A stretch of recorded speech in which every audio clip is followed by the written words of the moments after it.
You ever have one of those moments where time slows down, like the air itself gets heavier?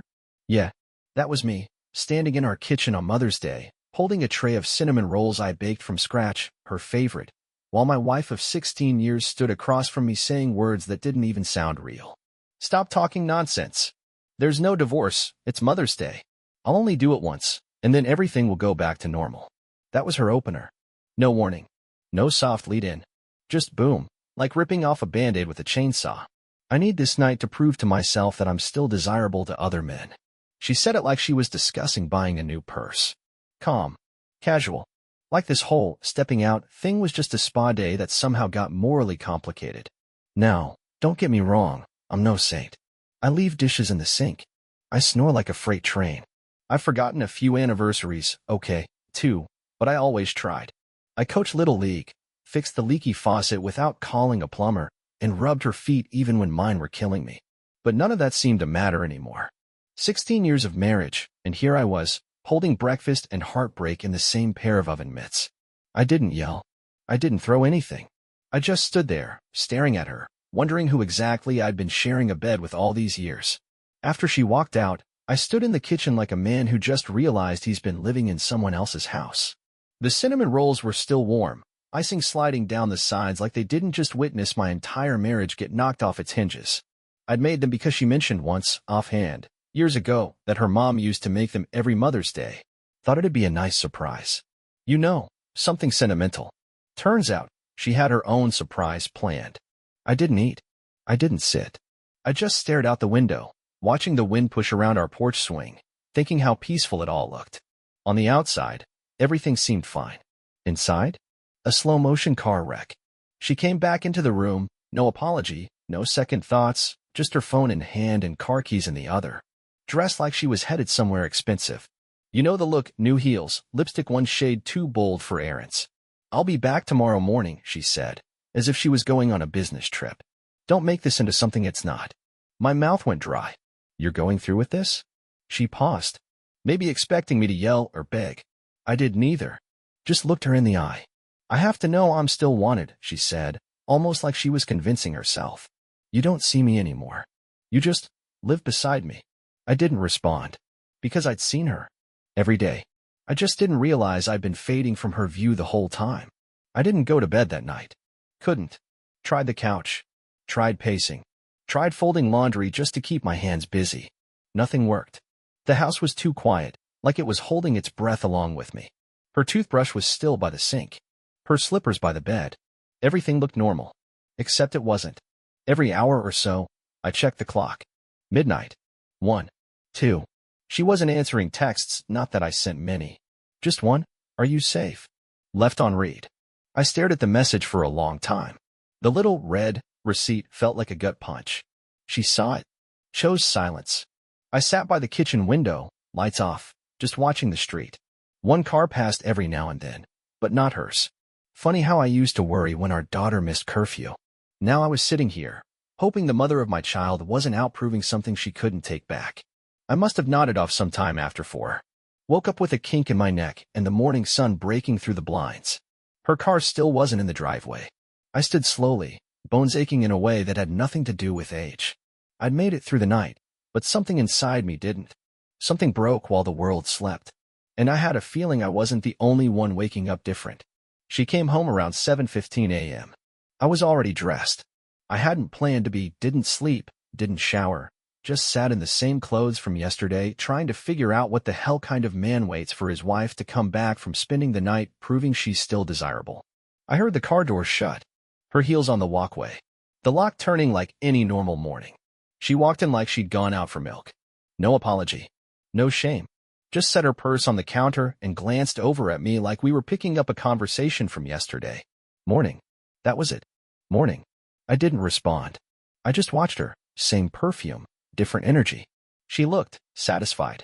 Not exactly happy, not exactly guilty. Just done, like she'd scratched an itch and was ready to move on. She poured herself coffee. Used the last of the hazelnut creamer. Didn't sleep? She asked without turning around. I finally spoke. Where were you? She paused, hand resting on the coffee pot. You already know. I want to hear it. She turned around, cup in hand, and met my eyes. A hotel. With someone who reminded me I'm still worth looking at. I don't know how I kept my hands steady. My voice flat. And now what? Now, she said, we go back to normal. She actually said that. Normal. Like this was a weekend hiccup and not a detonation. I nodded slowly. Okay. I just need one thing. After she left for work, I sat at the kitchen table for a while, just staring at her empty coffee cup. Still had a smudge of lipstick on the rim. I wasn't angry, not in the throwing things around the room way. I was past that. What I felt was colder. Heavier. Like I just stepped outside in winter without realizing I wasn't dressed for it. 16 years. That's a long time to share a roof, a bed, a kid, 1,000 routines that eventually blur together into a life. And now? She wanted to hang a little asterisk on all of it. Just a night, she said. A little detour. But see, here's the thing. There's no such thing as just a night. Not when trust is the currency you've been trading in for years. I thought about calling my buddy Tim. He's been through a divorce, came out the other side with a good lawyer and a new dog named Whiskey. But I wasn't ready to say the word yet. Divorce. It still felt too big, too final. Like pushing a boulder off a cliff. Instead, I opened a new email draft. No recipient. No subject line. Just started typing. Getting it all out. The confession she gave me. The way she looked when she walked in. The feeling I couldn't shake. I saved it in a folder labeled Plan B. I'm not a naturally suspicious guy. Never have been. I was the type who left my wallet on the table at diners. Trusted people until they gave me a reason not to. Turns out, I'd married someone who didn't mind taking advantage of that kind of nature. And I let her for years. But that morning, something changed. It started small. A question I couldn't shake. Was this really just a one-time thing? Or was this just the first time she told me? So I started paying attention. Not snooping, not yet, but observing. There's a difference. Her phone? Suddenly always face down. She used to leave it everywhere. Now it might as well have been handcuffed to her. She started humming around the house again, like someone who just got promoted. Funny how a guilty conscience sometimes looks a lot like confidence when you're not looking closely. Then there was her laptop. Normally, she used the shared desktop in the den for bills and emails. But now she was carrying her personal laptop around like it was a diary with legs. Took it into the bathroom. Slept with it on her side of the bed. And suddenly she had work, late at night again, first time in years. That's when I decided. No more waiting for answers to fall in my lap. I was going to get them myself. It's amazing what you pick up after 16 years with someone. Their coffee order. I'm lying, blink. Their go-to password formulas. She always used some variation of our daughter's name and a date, usually her birthday or our anniversary. The kind of thing you don't forget, unless, of course, you want to. Late one night, while she was in the shower, I sat down at her laptop. It was on the charger, lid half closed like it was daring me. I opened it. Login screen. I typed EM_2007. Access granted. I wish I could say I felt triumphant. I didn't. I felt tired. Like a guy about to clean out the fridge and already bracing for the smell. Her desktop was neat, just like she was in real life. But the real stuff wasn't on the desktop. It was in her email. Her second account. The one she swore she didn't use anymore. The one tied to her old job at the gallery. Inbox, for 131 messages. I didn't read them all. I didn't need to. Just a quick scroll through the subject lines told me everything. Last night was a dream. Can't stop thinking about you. No regrets.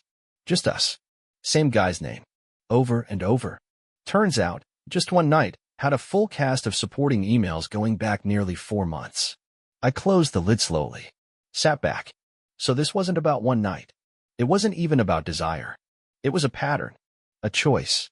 One she made over and over again while looking me in the eye and telling me we were fine. Once I knew the truth, really knew it, something clicked into place. Not rage. Not even sadness. Just a kind of cold clarity. She thought I'd never find out. Or maybe she thought I'd find out and forgive her, same way I forgave all the little slights over the years. The things she didn't think I noticed. But I noticed. I just didn't speak.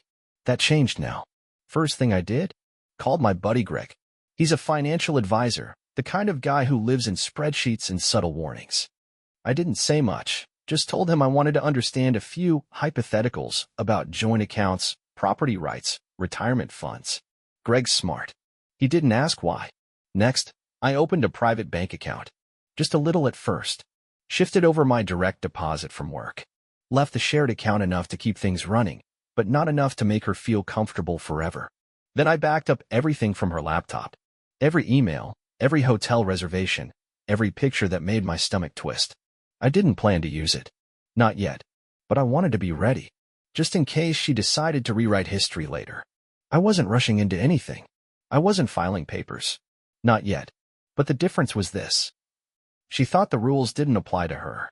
I was just reminding her they still did. Funny thing about people who cheat, they don't expect consequences. They expect confusion, maybe a fight, maybe some crying, but not calm. And definitely not strategy. I kept playing it cool. No accusations. No late-night confrontations. Just regular life. Almost. And that's what threw her off. She'd started acting off. Not guilty, paranoid.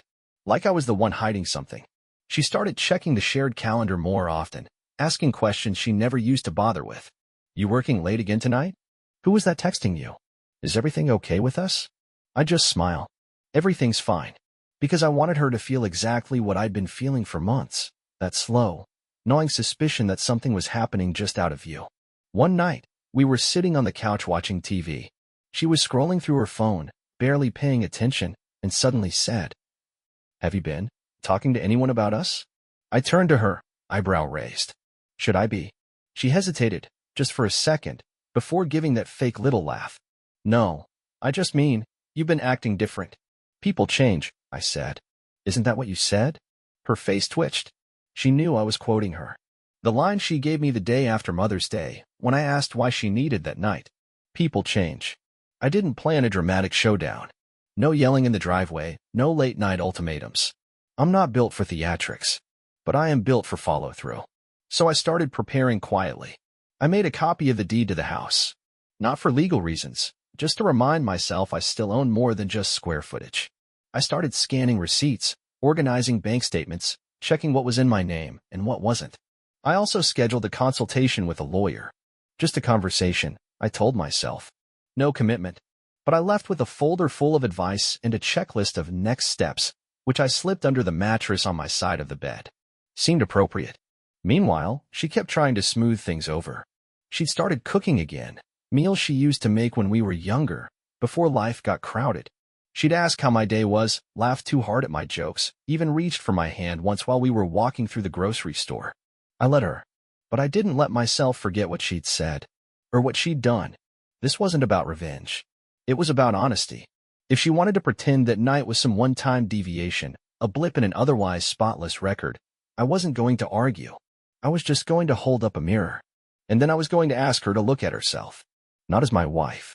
As the woman who said, I'll only do it once. It was a Thursday. Nothing special. Just an ordinary evening, which somehow made it the perfect time. She was in the kitchen, stirring something in a pot. Smelled like the stroganoff she used to make in our early years. The kind of meal that says comfort, like you can season over betrayal with a little salt and nostalgia. I sat down at the table. Calm. Ready. We need to talk, I said. She stiffened. That's the thing about people with secrets. They flinch at 4 harmless words. She turned around slowly, spoon still in hand. Okay. I nodded toward the seat across from me. She sat. I'm not going to raise my voice, I said. And I'm not going to accuse you of anything. I just want to put all the cards on the table. She stayed quiet. That worried look started to creep into her eyes. Guilt? Fear? Hard to say. They wear similar jackets. I reached into my pocket and slid a USB drive across the table. Her eyes followed it like it might explode. I found your old email account, I said. The one you said you didn't use anymore. She didn't touch the drive. Didn't even try to deny it. Just swallowed hard and whispered, how much did you see? Enough to know it wasn't just one night. Enough to know it wasn't about feeling desirable. It was about wanting out, without admitting it. Her lip trembled, but she didn't cry. Maybe she couldn't.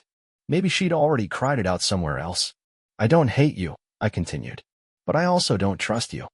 And we can't keep playing house like nothing's broken. She looked down at her hands, still clutching the spoon, like it could stir her out of this mess. Are you leaving me? She asked quietly. I leaned back in my chair. No, not yet. But I am stepping back. From what? From pretending we're fine. After that conversation, the whole tone of the house changed. She moved through it like a guest, unsure of what to touch, what to say. Every hallway a little longer, every silence a little heavier. And I didn't chase her. I went about my life the same as before, but different. I didn't slam doors or sleep on the couch. I didn't storm out or start changing locks. I just became unavailable. Emotionally, mentally, maybe even spiritually. I was still in the room, still doing the dishes, mowing the lawn, asking about our daughter's homework, but I wasn't with her anymore. And she felt it. That weekend, she asked if I wanted to go for a walk. We used to do that every Sunday, just around the neighborhood. Talk about the week, maybe argue over whose turn it was to handle garbage night. I'm tired, I said, not looking up from the paper. Maybe next time. She didn't argue. Next morning, she texted me from work. Thinking of you today. I know I hurt you. I'm sorry. I didn't reply right away. Not out of pettiness, but because for the first time, I didn't feel obligated to ease her guilt. That was hers to carry now. Later that night, she stood in the doorway of our bedroom like a kid who got caught sneaking cookies. Are we still together? She asked. I looked at her for a long moment. Depends what you mean by together. That's the moment it hit her. I wasn't punishing her. I was reclaiming myself. You can always tell when they start realizing what they've really done. At first, it's about guilt. Then it turns into fear. And then, they start cleaning. She began with the little things. Laundry suddenly folded before I could touch it. Coffee made just the way I like it, right down to the splash of oat milk and the mug with the chipped handle I've had since college. She started asking more questions. Not passive-aggressive stuff, not loaded questions, real ones. How was your day? Did you sleep okay? Do you still love me? I didn't answer that last one right away. Not to be cruel. Just because I honestly didn't know anymore. It's not that the love just vanished. It's that it got buried under doubt, under silence, under that one line I'd never forget. It's Mother's Day. I'll only do it once. You don't come back from that by lighting candles and putting on old playlists. One night, she sat next to me on the couch, holding a folded piece of paper. Her handwriting. A letter. She said she needed to read it aloud. I let her.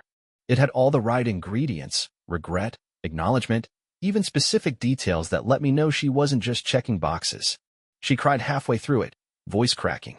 And for a moment, I felt something stir. But by the end, I realized she was asking for forgiveness. And I wasn't ready to give it. After her letter, things went quiet again.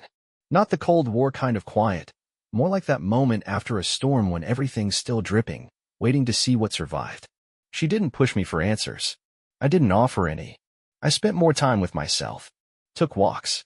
Started journaling, not the corny kind, just thoughts I didn't want bouncing around my head anymore.